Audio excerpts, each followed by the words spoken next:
First ever factory outlet Mukunda jewelleries Kukatpally, Khammam, Kothapet, Somajiguda, Hanamkonda and Suchitra. నమస్కారం, మీరు చూస్తుంది సుమన్ టీవీ. నేను మీ కీర్తి. సుమన్ టీవీ ప్రేక్షకులందరికీ శ్రీ విశ్వవసనామ సంవత్సర ఉగాది శుభాకాంక్షలు. తెలుగువారి సంవత్సరాది ఉగాది. క్రోధి నామ సంవత్సరానికి టాటా బై బై చెప్తూ కొత్త సంవత్సరానికి కొత్త ఆలోచనలతో ముందడుగు వేస్తున్నాం. పోయిన సంవత్సరం ఎన్నో విషయాల్లో ఒక ముందడుగు వేసుంటాం, కొన్నిసార్లు వెనకడుగు కూడా వేసుంటాం. అనుకున్న పనులు అనుకున్న సమయానికి కాకపోయిండొచ్చును. మరి అట్లీస్ట్ ఈ కొత్త సంవత్సరంలో మనందరికీ ద్వాదశ రాశుల వారందరికీ కూడా ఎలా ఉండబోతోంది, శ్రీ విశ్వవసు అంటే అర్థం ఏంటి, ద్వాదశ రాశుల వారికి ముఖ్యంగా మహిళలకి కూడా ఎలాంటి పరిహారాలు చేసుకుంటే బాగుంటుంది, సమయం అనుకూలించినప్పుడు ఇంకా సమయాన్ని మనకి మంచిగా తిరుగుబాటు చేసుకోవడానికి ఎలా ఉంటే బాగుంటుంది, ఇలాంటి విషయాలన్నీ మనకి తెలియజేయడానికి మనతో పాటు ప్రముఖ ఆస్ట్రాలజర్ బ్రహ్మశ్రీ నందిబట్ల శ్రీహరి శర్మ గురుగారు ఉన్నారు. నమస్తే గురుగారు. వాగర్థావివ సంపృక్తౌ వాగర్థ ప్రతిపత్తయే జగతః పితరౌ వందే పార్వతీ పరమేశ్వరౌ. సదాశివ సమారంభాం శంకరాచార్య మధ్యమాం అస్మదాచార్య పర్యంతం వందే గురు పరంపరాం. ఆదిత్యాయ చ సోమాయ మంగళాయ బుధాయ చ గురు శుక్ర శనిభ్యశ్చ రాహవే కేతవే నమః. శృంగేరి జగద్గురు పీఠాధిపతులకి, కంచి పీఠాధిపతులకి నమస్కారములు తెలియజేసుకుంటూ కార్యక్రమాన్ని ప్రారంభిద్దాం. అలాగే గురుగారు, శ్రీ విశ్వవసు నామ సంవత్సరం అంటున్నాం కదా, అంటే అర్థం ఏంటో? విశ్వావసు, విశ్వావసు అనగా విశ్వాసము కలిగినటువంటిది, నమ్మదగినటువంటిది అనేటువంటి అర్థంగా చెప్పవచ్చు. అంతేకాకుండా విశ్వావసు అనేటువంటిది గంధర్వరాజులలో ఒక రాజు. ఇతని పేరు మీదగానే వివాహం కాని అబ్బాయిలకి, ఆలస్యంగా వివాహం అవుతున్నటువంటి అబ్బాయిలకి ఈ యొక్క విశ్వావసు గంధర్వనామ మంత్రముతో కనుక జపము, తర్పణము, హోమము కనుక చేస్తే త్వరితగతిన వివాహము జరిగి తీరుతుంది అని చెప్పి మనకు మంత్రశాస్త్రంలో చెప్పబడి ఉంది. గురుగారు, మరి శ్రీ విశ్వవసనామ సంవత్సరంలో కన్యా రాశిలో జన్మించిన వారికి ఎలా ఉండబోతుంది ఒకసారి తెలియజేస్తారా? ద్వాదశ రాశులలో భాగంగా ఈ విశ్వావసునామ సంవత్సరంలో కన్యా రాశిలో జన్మించినటువంటి వారికి ఏ విధంగా ఉండబోతుందో క్లుప్తంగా తెలియజేసుకునే ప్రయత్నం చేద్దాం. ముందుగా 12 నెలలని టైం 3 జోన్స్గా మనం డివైడ్ చేసుకొని ఒక్కొక్క టైం జోన్లో గ్రహాలు ఏ విధంగా అనుకూలంగా ఉంటాయి, అనుకూలంగా ఎప్పుడు ఉండవు అనేటువంటి విషయాన్ని తెలుసుకుందాం. ముందుగా ఈ యొక్క కన్యా రాశిలో జన్మించినటువంటి వారికి ఈ సంవత్సరం ఆదాయం 14, వ్యయం 2, రాజ్యపూజ్యం 6, అవమానం 6. ఇక మనం గమనించుకున్నట్లయితే టైప్ 1 జోన్లో భాగంగా మార్చి 30వ తారీఖు నుంచి మే 14వ తారీఖు వరకు కూడా ఈ కన్యా రాశిలో జన్మించినటువంటి వారికి గురువు 9వ స్థానంలో స్థితి పొంది ఉంటాడు. ఇది సంపూర్ణముగా అనుకూలముగా ఉండేటువంటి సమయం కాబట్టి యోగదాయకమైనటువంటి పరిస్థితిగా చెప్పవచ్చు. ఇక శని భగవాన్ల వారిది చూసుకుంటే మార్చి 29వ తారీఖు రోజున మీనరాశిలోకి ప్రవేశం చేస్తూ జూలై 12వ తారీఖు వరకు మీనరాశిలోనే స్థితి పొంది రుజుమార్గంలో ప్రయాణం చేస్తుంటాడు. కాబట్టి ఈ యొక్క శని ప్రభావం కూడా అనుకూలంగా ఉన్నటువంటి కారణం చేత ఏవైనా పనులు చెయ్యాలి, కొత్త ఉద్యోగాల్లో వెతుక్కోవాలి, లేకపోతే అన్ని విధాలుగా సహాయ సహకారాలు మీరు ఏదైతే ఎదురు చూస్తున్నారో అవన్నీ కూడా మే 13వ తారీఖు లోపల మీరు సాధించుకుంటారు. అన్ని విధాలుగా యోగదాయకంగా ఉన్నటువంటి పరిస్థితి. గత సంవత్సరం కంటే ఈ సంవత్సరం చాలా మెరుగ్గా ఉన్నట్టుగా మీకు అనిపిస్తుంది. కాబట్టి కాలం కలిసి వస్తున్నటువంటి సందర్భంగా మీరు ఏమాత్రం ఆలస్యం చేయకుండా, అంతేకాకుండా బద్ధకాన్ని వదిలి మీరు కష్టపడే ప్రయత్నాన్ని మీరు చేయండి. తప్పకుండా మీకు దైవం అనుకూలిస్తుంది. గ్రహాలు కూడా అనుకూలంగా ఉన్నాయి కాబట్టి ఏదైనా ఆలోచన వచ్చినప్పుడు ఇంప్లిమెంట్ చేసుకునే ప్రయత్నం చేయండి. అన్ని విధాలుగా సహాయ సహకారాలు మీరు పొందుతారని చెప్పవచ్చు. ఇక టైప్ 2 జోన్లో భాగంగా మే 14వ తారీఖు నుంచి దశమ కేంద్రంలో గురు ప్రభావము ఎప్పటి వరకు, ఈ యొక్క సెప్టెంబర్ 27వ తారీఖు వరకు దశమ స్థానంలో గురు ప్రభావం. ఇక ఇది యోగదాయకమైనటువంటి పరిస్థితి. పెద్ద కార్యక్రమాలు చేపట్టాలనే సంకల్పము, వృత్తిరీత్యా కావచ్చు, వ్యాపార రీత్యా కావచ్చు, ఉద్యోగరీత్యా కావచ్చు, ప్రమోషన్లు పొందడానికి మే 14వ తారీఖు నుంచి సెప్టెంబర్ 27వ తారీఖు వరకు చాలా అనుకూలము. ప్రభుత్వ రంగ ఉద్యోగస్తులైతే బదిలీలతో కూడుకున్నటువంటి మీకు ప్రమోషన్స్ లభిస్తాయని చెప్పవచ్చు. ఇది సెప్టెంబర్ 27 వరకు సంపూర్ణముగా దశమ కేంద్ర గురు ప్రభావము చేత అన్ని విధాలుగా కీర్తి ప్రతిష్టలు మీరు పొందుతారని చెప్పవచ్చు. ఇది ఇక టైప్ 2 జోన్లో భాగంగా మనం చూసుకున్నట్లయితే సెప్టెంబర్ 28వ తారీఖు నుంచి నవంబర్ 11వ తారీఖు వరకు కర్కాటక రాశిలో స్థితి పొంది ఉంటారు. అనగా లాభస్థానంలో వక్రీకరించినటువంటి కారణం సంపూర్ణంగా గురువు యోగిస్తూ అన్ని విధాలుగా అనుకూలంగా ఉండేటువంటి సమయముగా చెప్పవచ్చు. ఇది కర్కాటక సెప్టెంబర్ 28వ తారీఖు నుంచి కర్కాటక రాశిలో ప్రవేశం చేస్తాడు. కాబట్టి ఇక నవంబర్ 12వ తారీఖు నుంచి డిసెంబర్ 26 వరకు కర్కాటక రాశిలోనే వక్రీకరించినటువంటి కారణం చేత గురువు సంపూర్ణముగా అన్ని విధాలుగా ఈ యొక్క కన్యా రాశిలో జన్మించినటువంటి వారికి యోగించబోతున్నాడు. ఇక శనివారి గనక చూసుకున్నట్లయితే జూలై 13 నుంచి మీనరాశిలో వక్రీకరిస్తున్నాడు. అలాగే అక్టోబర్ 9 వరకు మీనరాశిలోనే వక్రీకరించి అక్టోబర్ 10 నుంచి కుంభరాశి ప్రవేశం చేస్తాడు. ఈ కారణం చేత ప్రధానంగా జూలై 13 నుంచి అక్టోబర్ 9వ తారీఖు వరకు అయితే సమయం అనుకూలంగానే ఉంటుంది. కొన్ని చికాకులు మానసికమైనటువంటి ఆందోళన కలిగిస్తున్నప్పటికీ విజయాలు మాత్రం సొంతం చేసుకుంటారు. కాబట్టి అక్టోబర్ 9వ తారీఖు వరకు ఇబ్బంది పడినటువంటి పరిస్థితి. కానీ ఇక్కడే ఈ యొక్క సంబంధించినటువంటి కన్యా రాశి వారికి అక్టోబర్ 10 నుంచి కుంభరాశిలో వక్రీకరిస్తూ నవంబర్ 6వ తారీఖు వరకు ఉంటాడు. కాబట్టి కుంభరాశి ప్రభావము మరియు ఈ సంబంధించినటువంటి పంచమ రాశి ప్రభావాన్ని కూడా ఈ సంబంధించినటువంటి వారు పొందుతారు. కాబట్టి ఇది కాస్త గడ్డు కాలము. అనుకున్నటువంటి పనులన్నీ కూడాను సరిగ్గా చేసుకోలేకపోతారు. కాబట్టి జాగ్రత్తలు పడాల్సినటువంటి పరిస్థితి అని చెప్పవచ్చు.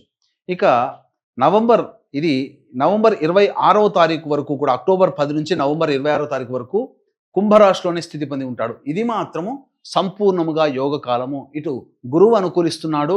మళ్ళీ అక్టోబర్ 10వ తారీఖు నుంచి నవంబర్ 26వ తారీఖు వరకు కూడా శని కుంభరాశిలో రుజుమార్గంలో ప్రయాణం చేస్తూ గత 2.5 సంవత్సరాల్లో ఏ విధంగానైతే యోగాన్ని కలగచిస్తున్నాడో అదే యోగాన్ని అద్భుతంగా అక్టోబర్ 10 నుంచి నవంబర్ 26 వరకు అమూల్యమైనటువంటి సమయంగా చెప్పవచ్చు. ఇక నవంబర్ 26 నుంచి జనవరి 9th వరకు కూడా మీనరాశిలో ప్రవేశం చేస్తాడు. ఇది ప్రధానంగా గమనించాల్సినటువంటి. కాబట్టి ఈ టైప్ 3 జోన్లో భాగంగా డిసెంబర్ 27 నుంచి మిథున రాశిలో వక్రీకరించి ప్రయాణం చేస్తూ డిసెంబర్ 27 నుంచి మార్చి 14 వరకు మిథున రాశిలోనే స్థితి పొంది ఉంటాడు. కాబట్టి సంపూర్ణముగా కన్యా రాశిలో జన్మించినటువంటి వారికి గురువు యోగించబోతున్నాడు. కొంతకాలం మాత్రం శని యోగించబోతున్నాడు. ఎప్పటి నుంచి శని యోగిస్తాడు? ప్రధానంగా జూలై 13 నుంచి మొత్తం జనవరి 9 వరకు, జూలై 13 నుంచి జనవరి 9, వచ్చే సంవత్సరం జనవరి 9 వరకు ఈ యొక్క శని భగవాన్ల వారు యోగించబోతున్నారు. ఇది మీరు గమనించాల్సినటువంటి అంశంగా చెప్పవచ్చు. కాబట్టి ఏమైనా కానీ అన్ని విధాలుగా యోగించేటువంటి సమయం. కాబట్టి మీరు లెక్కలో తీసుకుంటే ఇటు శని భగవానుడు ఇటు రాహుకేతులు కూడా యోగించేటువంటి పరిస్థితిలో ఉన్నారు. మీకు ప్రధానమైనటువంటి కారక గ్రహాలు యోగిస్తూ ఉన్నాయి.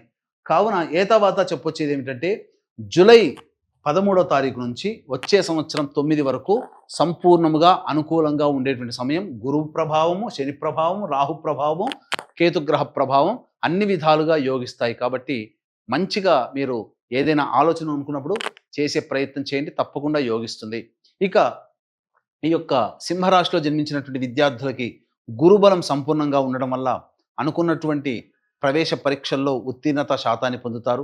అనుకున్నటువంటి విద్యా సంస్థల్లో ప్రవేశం లభిస్తుంది.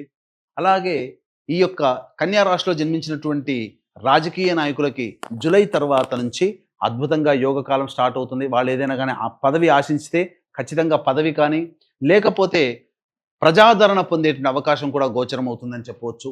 ఈ యొక్క కన్యా రాశిలో జన్మించినటువంటి సినీ రంగ కళారంగంలో ఉన్నటువంటి వాళ్ళకందరికీ కూడాను అవకాశాలు అంతంత మాత్రముగానే ఉంటాయి. ఆశించిన మేర ఫలితాలు పొందలేకపోతారు. సమస్యలు ఎక్కువగా వస్తుంటాయి. పేరు ప్రతిష్టలకి ఇబ్బందికరంగా ఉంటుంది. ధనము కూడా తక్కువగానే ఆదాయం ఉంటుంది. అంతేకాకుండా అవకాశాలన్నీ మీకు వచ్చినట్టే వచ్చి వెనక్కి వెళ్ళిపోయే అవకాశాలు గోచరమవుతున్నాయి. కాబట్టి సినీ కళారంగాల పరిశ్రమలో ఉన్నటువంటి వాళ్ళు మాత్రం జాగ్రత్తలు పాటించాల్సినటువంటి పరిస్థితి. రైతులు 2 పంటల్లో కూడాను అధిక లాభాదాలు పొందుతారని చెప్పవచ్చు. ముఖ్యంగా ఉద్యోగస్తులు ఎవరైతే ఉన్నారో ఆ ఉద్యోగస్తులు ప్రమోషన్లతో కూడుకున్నటువంటి బదిలీలు కేంద్ర ప్రభుత్వ మరియు ఈ ప్రైవేట్లో రంగంలో ఉన్నటువంటి వాళ్ళకి గోచరం అవుతుందని చెప్పవచ్చు. అన్ని రంగంలో ప్రధానంగా సిమెంట్, ఇసుక, మైనింగ్, అలాగే ఇటుక మరియు ఆటోమోటివ్, ఎడిబుల్ రంగంలో ఉన్నటువంటి వాళ్ళు అందరూ కూడా యోగిస్తే అన్ని రంగాల్లో ఉన్నటువంటి వాళ్ళకి. అంతేకాకుండా ఈ సంబంధించినటువంటి ఫుడ్కి సంబంధించినటువంటి ఎడ్యుకేషనల్ ఇన్స్టిట్యూషన్ సంబంధించి జ్యువెలరీ రంగంలో ఉన్నటువంటి వాళ్ళకి అందరికీ కూడాను యోగదాయకంగా ఉంటుందని చెప్పవచ్చు. ఇక మరీ ముఖ్యంగా గమనించుకున్నట్లయితే ఈ రాశిలో జన్మించినటువంటి వారికి గ్రహాలు అనుకూలంగా ఉన్నాయి. దైవానుగ్రహం పొందే ప్రయత్నం చేస్తే అన్ని విధాలుగా విజయాన్ని పొందుతారని చెప్పవచ్చు. ఈ యొక్క కన్యా రాశిలో జన్మించినటువంటి మహిళలకి గౌరవ మర్యాదలు పెరుగుతాయి. ఇంట్లో కూడా గతంలో కంటే ఇంట్లో ప్రేమ అభిమానాలు పెరుగుతాయని చెప్పవచ్చు. విడిపోయినటువంటి దంపతులు కానీ భాగస్వాములు కానీ మళ్ళీ కలుసుకునే అవకాశాలు ఈ కన్యా రాశిలో జన్మించినటువంటి వారికి గోచరమవుతున్నాయి.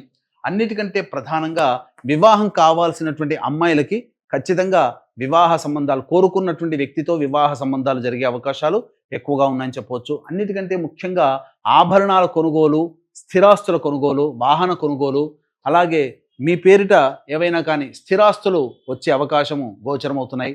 ముఖ్యంగా ఈ జూలై 13 నుంచి వచ్చే సంవత్సరం జనవరి 9 మధ్య కాలంలో తండ్రితో అనగా తల్లిదండ్రుల ఆస్తి అనగా మాతృస్వామ్యంగా రావాల్సినటువంటి ఆస్తి మీకు లభించి తీరుతుంది. అలాగే ఆస్తి సంబంధమైనటువంటి విషయాల్లో ఏవైతే మీకు తగాదాలు ఉంటాయో వాటిలో మీరు విజయాన్ని పొందే అవకాశం గోచరమవుతుంది. అంతేకాకుండా మోకాలి నుంచి పాదాల మధ్య ఉన్నటువంటి ప్రదేశము ప్రధానంగా అనగా కాళ్ళ సమస్యలు, కీళ్ళ నొప్పుల సమస్యలు ఈ రాశిలో జన్మించినటువంటి మహిళలకు ఎక్కువగా ఉండబోతుంది. ఐరన్ డెఫిషియన్సీ ఎక్కువగా మీరు పొందుతారని చెప్పవచ్చు. ఏ తర్వాత మహిళలకి సంపూర్ణంగా ఉంటాయి, సంపూర్ణంగా యోగిస్తాయి గ్రహాలన్నీ కూడా. కాకపోతే బాధ్యతలు పెరుగుతాయి, శ్రమ ఒత్తిడి కూడా అధికంగా ఉంటుంది. కాబట్టి బ్యాలెన్స్ చేసుకునే ప్రయత్నం చేయండి. గురుగారు, మరి శ్రీ విశ్వవసునామ సంవత్సరంలో కన్యా రాశిలో జన్మించిన వారికి ఎలా ఉండబోతుంది ఒకసారి తెలియజేస్తారా? ఈ రాశిలో జన్మించినటువంటి వారికి గ్రహాలు అనుకూలంగా ఉన్నా కొంతకాలము గ్రహాలు అనుకూలంగా ఉండవు. కాబట్టి మీకు వీలు కుదిరినప్పుడల్లా కూడా దేవతా అనుగ్రహాన్ని పొందే ప్రయత్నం చేయండి. ముఖ్యంగా అమ్మవారి దేవాలయానికి చేరుకొని మీరు అమ్మవారికి కుంకుమార్చన, అభిషేకాదులు జరిపించుకుంటే చాలా మటుకు సమస్యలు తీరుతాయని చెప్పవచ్చు. అంతేకాకుండా గత సంవత్సరం కంటే ఈ సంవత్సరం మీ యొక్క సంకల్పం నెరవేరాలి. అంతేకాకుండా మీరు సమస్యలు ఎదురైనప్పుడు పండితుల దగ్గరికి వెళ్ళినప్పుడు ఆ పండితులు మీకు ఎటువంటి మీ జాతకాన్ని పరిశీలించి ఎటువంటి పరిహారాలు చేసుకోమని చెబుతారో అటువంటి పరిహారాలన్నీ కూడా ప్రతి నెల ఒక్కొక్క క్షేత్రంలో మీ యొక్క గోత్రనామాదులతో కార్యక్రమాలు, సకల దోష నివారణ పూజలు, హోమాలు, సంకల్ప సిద్ధి హోమాలు అనేటువంటివి చేయడం జరుగుతుంది. దీనికి శ్రీకారం మాత్రం మహామహిమాన్వితమైనటువంటి సుప్రసిద్ధ కాశీ క్షేత్రంలో ఏప్రిల్ 18వ తారీఖు రోజు నుంచి ప్రారంభం చేయబోతున్నాం. అవకాశం ఉన్న వాళ్ళు ఇట్టి మహత్తరమైనటువంటి కార్యక్రమంలో మీ కుటుంబ సభ్యుల గోత్రనామాదులు నమోదు చేసుకోవచ్చు. సభ్యులుగా ఎలా నమోదు చేసుకోవాలి కార్యక్రమ తదనంతరం కాంటాక్ట్ చేసి తెలుసుకోవచ్చు. ఇక ప్రతి సంవత్సరంలోనే అనగా కొన్ని సమయాలు మాత్రం మనం కీలకంగా అలర్ట్గా ఉండాల్సినటువంటి పరిస్థితి. కాబట్టి జాగ్రత్తలు ఏ సమయంలో పాటించాలి? ఎందుకంటే ప్రధానంగా డిసెంబర్ 6వ తారీఖు నుంచి జనవరి 14వ తారీఖు వరకు, వచ్చే సంవత్సరం జనవరి 14 వరకు, ఈ సంవత్సరం సెప్టెంబర్ 12 నుంచి అక్టోబర్ 25వ తారీఖు వరకు ఉన్నటువంటి మధ్యకాలంలో వాహన ప్రమాదములు కానీ, కుటుంబ సభ్యులతో వాగ్వివాదాలు కానీ, ధన నష్టం కానీ, ఆరోగ్యపరంగా ఇబ్బందులు ఎదుర్కొని ఆపరేషన్లు జరిగేటువంటి అవకాశాలు గోచరమవుతున్నాయని చెప్పవచ్చు. రైట్ గురుగారు, మరి కన్యా రాశిలో జన్మించిన వారు కొత్తగా ఉద్యోగంలో చేరాలన్నా, లేకపోతే కొత్త వ్యాపారం స్టార్ట్ చేయాలన్నా, లేదంటే న్యూగా ఏదైనా స్టార్ట్ చేయాలి ఉద్యోగం వ్యాపారం విషయంలో అంటే ఏ సమయం అనుకూలంగా ఉంటుందంటారు ఈ సంవత్సరం? ఇక కన్యా రాశిలో జన్మించినటువంటి వాళ్ళు నిరుద్యోగస్తులు ఉద్యోగం కోసం ఎప్పుడు ప్రారంభం చేసుకోవాలి, ఏ సమయంలో? అలాగే ఉన్న ఉద్యోగంలో ఉన్నటువంటి వాళ్ళు వేరే సంస్థల్లో ఉద్యోగం కోసం ఎప్పుడు ప్రయత్నం చేయాలి? ఆల్రెడీ వృత్తి వ్యాపారంలో ఉన్నటువంటి వాళ్ళు వ్యాపార విస్తరణ కానీ లేదా నూతన వ్యాపారం ప్రారంభించాలంటే ఏ సమయం అనుకూలంగా ఉంటుందో తెలుసుకుందాం. ఈ సంవత్సరం నవంబర్ 16వ తారీఖు నుంచి వచ్చే డిసెంబర్ 15వ తారీఖు వరకు, వచ్చే సంవత్సరం ఫిబ్రవరి 13 నుంచి మార్చి 13వ తారీఖు వరకు, ఈ సంవత్సరం జూన్ 15వ తారీఖు నుంచి ఆగస్టు 16వ తారీఖు వరకు ఉన్నటువంటి సమయం సంపూర్ణముగా అనుకూలంగా ఉండేటువంటి సమయం. కావున ఈ చెప్పినటువంటి సమయంలో ఉద్యోగ ప్రయత్నం, వ్యాపార ప్రయత్నం చేసుకోండి. అన్ని విధాలుగా కలిసి వస్తుందని చెప్పవచ్చు. ఇక ఈ యొక్క సంబంధించినటువంటి కన్యా రాశిలో జన్మించినటువంటి వారికి మీ యొక్క సంకల్పం ఈ సంవత్సరంలో నెరవేరాలి, మీ జాతకరీత్యా ఉన్నటువంటి సమస్యలు తొలగాలి అని అంటే ఏప్రిల్ 18వ తారీఖు రోజున మహామహిమాన్వితమైనటువంటి కాశీ క్షేత్రంలో కార్యక్రమం చుట్టబోతున్నాం. ప్రతి నెల ఒక్కొక్క క్షేత్రంలో మీరు మీ కుటుంబ సభ్యుల గోత్రనామాలతో కార్యక్రమాలు నిర్వహించడం జరుగుతుంది. అవకాశం ఉన్న వాళ్ళు ఈ కార్యక్రమంలో సభ్యులుగా నమోదు చేసుకోవచ్చు. కార్యక్రమ తదనంతరం కాంటాక్ట్ చేసి పూర్తి వివరాలు తెలుసుకోవచ్చు. చాలా సంతోషం గురుగారు, ధన్యవాదాలు. సర్వం శ్రీ ఉమామహేశ్వర పరబ్రహ్మార్పణమస్తు.